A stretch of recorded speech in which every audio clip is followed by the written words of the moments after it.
Hi guys, I am DRX Saspal Patel and welcome back to our YouTube channel Pharma Cure. आज हम इस video में बात करने वाले हैं डेक्सामेथासोन टैबलेट के बारे में या डेक्सोना टैबलेट्स के बारे में। आपने अक्सर डेक्सोना नाम सुना होगा या डेक्सामेथासोन टैबलेट्स का नाम सुना होगा। तो आज हम जानने वाले हैं डेक्सामेथासोन टैबलेट्स के बारे में। डेक्सामेथासोन टैबलेट किस कैटेगरी की टैबलेट होती है, इसके मुख्य यूजेस क्या होते हैं, अदर यूजेस क्या होते हैं, हमें किस बीमारी में लेनी चाहिए, किस बीमारी में नहीं लेनी चाहिए, इसमें कौन कौन सी सावधानी रखनी चाहिए, कौन कौन से कॉन्ट्राइंडिकेशंस हो सकते हैं और इसके साइड इफेक्ट क्या क्या होते हैं और किस तरीके से यह वर्क करती है, सब कुछ जानेंगे इस वीडियो में। तो वीडियो को अंत तक जरूर देखें, वीडियो काफी नॉलेजेबल और इंपॉर्टेंट रहने वाला है। तो सबसे पहले हम डेक्सामेथासोन टैबलेट्स के बारे में कुछ बेसिक जान लेते हैं। यदि बेसिक में हम बात करें कैटेगरी की, तो यह एक स्टेरॉइड दवा होती है। स्टेरॉइड में मीन्स या इम्यूनोसप्रेसेंट भी हम उसको बोलते हैं। जैसे ही यह दवा किसी पेशेंट को हम देते हैं तो उसमें बहुत जल्द ही इम्यून सिस्टम को डिप्रेस कर देती है, मीन्स उसको घटा देती है हमारे प्रतिरक्षा तंत्र को, और एक बहुत ही अच्छा मूवमेंट देती है ताकि बॉडी को अच्छा फील होता है और हमारी बॉडी का मूवमेंट बढ़ा देती है। दूसरा, यह एक प्रिस्क्रिप्शन बेस्ड मेडिसिन है, मीन्स आप बिना किसी प्रिस्क्रिप्शन के किसी भी मेडिकल से इसे नहीं खरीद सकते हैं।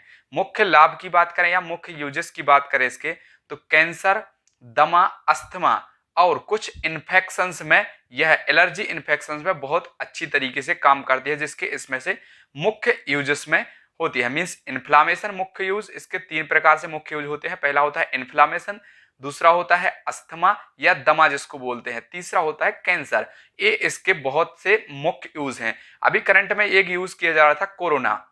कोरोना में क्या होता था, उसमें फेफड़ों में इन्फेक्शन हो जाता था, वो भी एक प्रकार का यूज है। तो मेन यूज में हम चार को जोड़ सकते हैं, जैसे कि कैंसर, अस्थमा, दमा और इन्फेक्शन, एलर्जी इन्फेक्शन और कोरोना। तो ये इसके मुख्य लाभ होते हैं। अब हम बात करते हैं इसके मुख्य ब्रांड की, या मेन इसके कौन कौन से ब्रांड चलते हैं। वैसे तो मार्केट में सभी लोग जानते हैं डेक्सोना नाम से चलता है। डेक्सोना इंजेक्शन भी आता है और टैबलेट भी आती हैं। और दूसरा डेकडन, डेकडन नाम से भी मार्केट में आपको टैबलेट या इंजेक्शन मिल जाएगा। अब हम बात करते हैं इसके डोसेस फॉर्म की। डोसेस फॉर्म में कौन कौन से, तो डोसेस फॉर्म में पूरे मार्केट में दो ही इसके डोसेस फॉर्म आते हैं। एक होता है इंजेक्शन के फॉर्म में आता है, डेक्सोना इंजेक्शन आपको मार्केट में कहीं मिल जाता है, और दूसरा डेक्सोना नाम से टैबलेट आता है। तो इंजेक्शन और टैबलेट दोनों फॉर्म में यह मार्केट में अवेलेबल होता है। अब हम बात करते हैं इसके डिटेल्स उपयोग की, सभी प्रकार के उपयोग की। सभी प्रकार में उपयोग में यदि हम बात करें तो दो प्रकार से हम कैटेगरी में बांट सकते हैं। एक होता है मुख्य उपयोग और दूसरा होता है अदर उपयोग। तो मुख्य उपयोग में यदि हम बात करें तो फर्स्ट होता है दमा या अस्थमा, दूसरा होता है कैंसर, तीसरा होता है कोरोना या इन्फेक्शन या इन्फ्लामेटरी डिसीज, और चौथा होता है एनाफाइलेटिक शॉक, किसी प्रकार की एनाफाइलेक्टिक रिएक्शंस जो होती है, एलर्जी होती है, उसमें उपयोग किया जाता है। नेक्स्ट मुख्य उपयोग होता है आंखों की बीमारी, आंखों में इन्फेक्शन और चर्म रोग जैसे मुख्य लाभ इसके दवा के होते हैं। इन सभी मुख्य रोगों में यह दवा मुख्य रूप से उपयोग की जाती है। यदि हम इसके अदर उपयोग की बात करें तो अदर यूज में फर्स्टली होता है एडेमा। यदि आपके बॉडी में कहीं पर भी सूजन है तो सूजन में भी यह बहुत अच्छी तरीके से काम कर जाती है, तो सूजन में भी उपयोग की जाती है। और नेक्स्ट होता है लिम्फोमा, लिम्फोमा में यह उपयोग की जाती है। अर्थराइटिस, अर्थराइटिस में उपयोग की जाती है।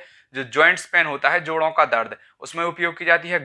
नेक्स्ट होता है गाउट, गाउट मतलब गठिया, गठिया बात जिसको हम आम भाषा में बोलते हैं। तो आपको बॉडी में कहीं भी यदि गठिया बात है तो उसमें भी यह बहुत अच्छे से वर्क कर जाती है। और आंखों में इन्फेक्शन, आंखों में जलन, ये भी अदर यूजेस में आता है। तो यदि बॉडी में किसी प्रकार का ही एक्जिमा है, अदर इन्फेक्शन है, सोराइसिस है, या कोई रोग ठीक नहीं हो रहा है, जैसे समझ लीजिए कोई इन्फ्लामेशन है, बॉडी पर इन्फेक्शन है, या कोई ऐसा मेजर इन्फ्लामेशन या मेजर से मेजर हमारी बॉडी में आंतों में सूजन, आंखों में सूजन, उसमें बहुत अच्छी तरीके से यह काम कर जाती है। तो ये है डेक्सामेथासोन टैबलेट्स के अदर यूजेस। एक और इसका अदर यूजेस होता है, कई बार यह टैबलेट ब्रेन ट्यूमर को ठीक करने में भी उपयोग की जाती है। तो ये तो हमने बात कर ली इसके मुख्य यूजेस और अदर यूजेस के बारे में। अब हम बात करते हैं इसके डोसेस के बारे में या खुराक के बारे में। यदि हम इसकी एडल्ट में यदि हम बात करें तो एडल्ट में हम दिन में 2 बार 2 mg तक दिन में 2 बार दे सकते हैं, और जरूरत के हिसाब से हम 4 बार भी दे सकते हैं। और 4 बार दे सकते हैं, दिन में 2 बार भी दे सकते हैं। यदि आपको जरूरत हो तो ही 4 बार दे, वरना 2 mg आप ऐसी एडल्ट में आप दिन में 2 बार दे सकते हैं और 7 दिन तक दे सकते हैं, और जरूरत के हिसाब से 15 दिन तक भी दे सकते हैं। यदि हम इसके चिल्ड्रन में उपयोग की बात करें तो चिल्ड्रन में हम 0.07 mg पर केजी के हिसाब से दिन में एक बार दे सकते हैं और 7 दिन तक हम इसको भी दे सकते हैं। दोनों को अब चाहे एडल्ट हो या चिल्ड्रंस को खाने के बाद देना होगा। तो हम यदि चिल्ड्रंस में यूज करना है तो 0.07 mg पर केजी के हिसाब से 7 दिन तक दे सकते हैं, दिन में एक बार दे सकते हैं। अब हम बात करते हैं इसके वार्निंग्स के बारे में, चेतावनी के बारे में। यदि हम इसकी वार्निंग्स की बात करें तो हम प्रेग्नेंट लेडी को नहीं दे सकते, मींस जो प्रेग्नेंट महिला है हम उसको बिल्कुल भी यूज नहीं कर सकते हैं, पूरी तरह से यह अनसेफ रहेगी। कोई लैक्टेटिंग महिला है, मींस जो स्तनपान कराने वाली महिला है, तो हम उसको भी नहीं दे सकते, पूरी तरह से यह अनसेफ है। लिवर पर साइड इफेक्ट करती है, किडनी पर साइड इफेक्ट करती है और हार्ट पर साइड इफेक्ट देती है। तो यदि कोई हार्ट वाला पेशेंट है, किडनी वाला पेशेंट या लिवर पेशेंट है तो हम उसमें भी उपयोग नहीं कर सकते, तीनों ही पेशेंट में यह अनसेफ रहेगी। अब हम बात करते हैं इसके कॉन्ट्राइंडिकेशंस या सावधानियां के बारे में। हमें किन किन पेशेंटों में सावधानी रखनी चाहिए, किन किन पेशेंटों में हमें इसको उपयोग नहीं करना चाहिए। फर्स्ट होता है संक्रमण। यदि किसी व्यक्ति को अदर संक्रमण है और यह दवा देने से कोई यदि वो संक्रमण बढ़ रहा है तो हमें तुरंत ही इस दवा को बंद करना होगा। अदर संक्रमण वाले व्यक्ति को हम इस दवा को बिल्कुल भी उपयोग नहीं कर सकते। नेक्स्ट होता है एलर्जी। यदि किसी व्यक्ति को इस दवा से एलर्जी है तो उस पेशेंट को भी हम यह दवा नहीं दे सकते। नेक्स्ट होता है रेडनेस। यदि किसी व्यक्ति को बहुत ज्यादा रेडनेस है तो हो सकता है वह इस दवा का एलर्जी हो, तो हम उस पेशेंट को भी उपयोग नहीं कर सकते। यदि कोई टीबी वाला पेशेंट है, मीन्स जिस पेशेंट को टीबी है उसको भी हम यह दवा बिल्कुल भी नहीं दे सकते। नेक्स्ट होता है मधुमेह, मीन्स कोई शुगर का पेशेंट है, डायबिटीज का पेशेंट है, तो उसको तो हम बिल्कुल भी इस दवा को उपयोग नहीं करते, क्योंकि जो स्टेरॉइड्स होता है वह क्या करता है, शुगर की अमाउंट को और बढ़ा देता है। डायबिटीज पेशेंट में शुगर की अमाउंट को बढ़ा देता है, इसलिए हम इसको डायबिटिक पेशेंट में हम इसको बिल्कुल भी यूज नहीं करते हैं। नेक्स्ट होता है मोतियाबिंद, ऑस्टियोपोरोसिस और मास्थेनिया ग्रेविस। इन सभी डिसीज से पीड़ित व्यक्ति को भी हम इस दवा का उपयोग नहीं कर सकते। नेक्स्ट होता है कोई यदि डिप्रेशन वाला पेशेंट है, मीन्स यदि कोई पेशेंट डिप्रेशन में रहता है और वह दवाइयां खा रहा है, डिप्रेशन की एंटी डिप्रेसेंट दवाइयां खा रहा है या नहीं भी खा रहा है, तो हम डिप्रेशन वाले पेशेंट को इस दवा का उपयोग बिल्कुल भी नहीं करेंगे, क्योंकि यह दवा इम्यूनो सप्रेसेंट होती है। बाकी अदर की यदि बात करें तो liver disease, kidney disease, heart disease वाले पेशेंट को भी हम इस दवा का उपयोग ज्यादातर यदि हो सके तो आप बिल्कुल भी ना करें, ना के बराबर करें। जब जरूरत के हिसाब से भी आप उसको दें, तो लिवर फंक्शन, किडनी फंक्शन और हार्ट फंक्शन की जांच करते रहें। तो ये तो हो गई सावधानियां। अब हम बात करते हैं इसके साइड इफेक्ट के बारे में। साइड इफेक्ट में यदि हम फर्स्ट बात करें तो हिकअप्स, जो पेशेंट इस दवा को ले रहा तो उसको हिचकियां आ सकती हैं। एलर्जी, किसी पेशेंट को इससे एलर्जी हो सकती है। रेडनेस, आपकी बॉडी पर रेडनेस भी आ सकते हैं। और नेक्स्ट होता है इससे शुगर लेवल इंक्रीज हो जाता है। किसी पेशेंट का शुगर लेवल यदि नॉर्मल हो तो इस दवा को लेते ही उसका शुगर लेवल एक नॉर्मल से हाई हो जाना स्वाभाविक है, क्योंकि यह दवा शुगर लेवल को इंक्रीज करती है। नेक्स्ट होता है इन्फेक्शन। हो सकता है यह दवा लेने से आपके बॉडी में यदि कोई इन्फेक्शन हो तो वह इन्फेक्शन और भी बढ़ सकता है, और आपकी बॉडी में किसी प्रकार का कोई डिसऑर्डर हो सकता है। लाइक समझ लीजिए कि मेटाबॉलिक डिसऑर्डर, मीन्स खाने के पचने की क्रिया को गड़बड़ा सकता है। आपके जो एंजाइम्स होते हैं वह गड़बड़ा सकते हैं। आपका जो जीआईटी है वह खराब, पूरी तरीके से इम्बेलेंस हो सकता है। इम्बेलेंस में एक और हम यदि बात करें तो इलेक्ट्रोलाइट इम्बेलेंस हो जाता है। जो हमारी बॉडी में जो एनर्जी इलेक्ट्रोलाइट चलते हैं वह इम्बेलेंस हो जाते हैं। यह दवा लेने से आपको बॉडी में किसी भी प्रकार का डिसऑर्डर हो सकता है, चाहे वह न्यूरोलॉजिकल डिसऑर्डर हो, मेंस्ट्रुअल डिसऑर्डर हो, किसी प्रकार का डिसऑर्डर हो सकता है आपकी बॉडी में। तो यह बहुत ही खतरनाक दवा होती है। तो साइड इफेक्ट के साथ साथ आपको बता दें कि कुछ लोग इस दवा का उपयोग गलत करते हैं। मींस यह दवा एक ऐसी दवा है जो कि लाइफ सेविंग मेडिसिन होती है, जो कि कैंसर, दमा, अस्थमा, कोरोना जैसी बीमारियों को ठीक करने में दी जाती है। मींस जो बीमारी ठीक नहीं हो रही है उसको ठीक करने के लिए दी जाती है। और कुछ लोग इस दवा का उपयोग बॉडी बनाने में करते हैं, बॉडी की ग्रोथ के लिए करते हैं कि हमारा शरीर इससे बन जाएगा, एक अच्छी मसल्स बिल्डअप हो जाएंगी। लेकिन यदि आप इसका लगातार लंबे समय तक उपयोग करते हैं तो आपको इसके दुष्परिणाम झेलने पड़ सकते हैं। एक आप अच्छे खासा व्यक्ति एक शुगर का पेशेंट बन सकता है। आपकी बोन्स डैमेज करता है यह।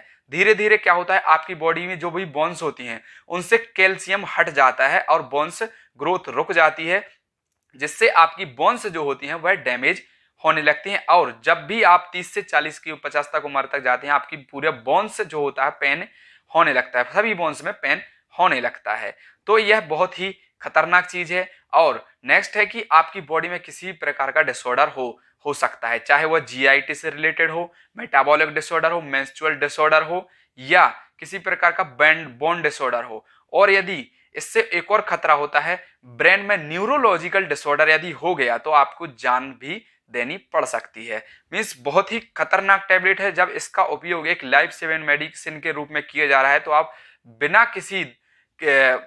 बिना किसी नॉलेज के आप अपनी बॉडी की ग्रोथ के लिए इस दवा का उपयोग बिल्कुल भी ना करें। लंबे समय तक इस दवा का उपयोग ना करें। जब यदि जरूरत हो तभी इस दवा का उपयोग करें, नहीं तो आपको बहुत से साइड इफेक्ट इसको देखने पड़ सकते हैं। नेक्स्ट कुछ और भी इसके साइड इफेक्ट होते हैं, जैसे स्किन डिसऑर्डर, ग्लूकोमा आंखों की बीमारी हो जाना, या कार्डियोवास्कुलर डिसीज। इस प्रकार के बहुत से इसके साइड इफेक्ट होते हैं जो कि आपकी लाइफ के लिए खतरनाक साबित हो सकते हैं। तो आपसे रिक्वेस्ट यही है कि ज्यादा इसका उपयोग ना करें, जब जरूरत हो तभी इस दवा का उपयोग करें। यदि कोई आपको बोन्स ग्रोथ के लिए या आपकी बॉडी की ग्रोथ के लिए यदि कोई दवा प्रेफर्ड कर रहा है तो मान लीजिए आपका निर्णय वहां गलत भी हो सकता है। जो एबनॉर्मल बोन ग्रोथ भी हो जाती हैं आपकी बॉडी में, यदि एबनॉर्मल बोन ग्रोथ हो जाएंगी तो वह भी आपके लिए खतरनाक साबित हो सकती है, यहाँ तक कि आपको सर्जरी भी करानी पड़ सकती है। तो काफी खतरनाक टैबलेट है। यह जब जरूरत हो तभी लेना चाहिए, अन्यथा इस टैबलेट को नहीं लेना चाहिए। कुछ लोग अपने फायदे के लिए इसको बताएंगे कि आप इस दवा को खाइए और अच्छी बॉडी बनाइए, आपका शरीर काफी मजबूत बनेगा, फौलादी बन जाएगा। तो यह टोटली पूरी तरीके से रॉन्ग है, क्योंकि इसके फायदे कम और नुकसान बहुत ही ज्यादा हैं। यह आपकी लाइफ को खतरनाक हो सकता है, क्योंकि यह एक लाइफ सेविंग मेडिसिन है। यदि आप इसका गलत उपयोग करोगे तो आपको जान भी जा सकती है।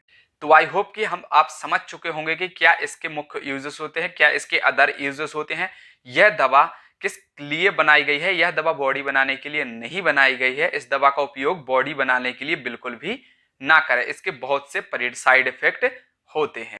अब हम बात करते हैं कैसे वर्क करती है, मींस मोड ऑफ एक्शन। देखिए यह एक स्टेरॉइड दवा है। यह क्या करती है, जब हमें यह दवा दी जाती है तो हमारी बॉडी में एंटीजन एंटीबॉडी रिएक्शंस जो होता है वो इम्यून सिस्टम की वजह से होता है। और इम्यून सिस्टम यदि हम हिंदी में बात करें तो प्रतिरक्षा तंत्र, जो बाहरी जो चीजें हमारी बॉडी पर अटैक करती हैं, बाहरी संक्रमण जो हमारी बॉडी पर अटैक करता है उससे रक्षा करते हैं। तो जब यह दवा दी जाती है तो हमारे इम्यून सिस्टम को डिप्रेस कर देती है, जिस वजह से हमारा इम्यून सिस्टम किसी प्रकार की हलचल नहीं कर पाता है।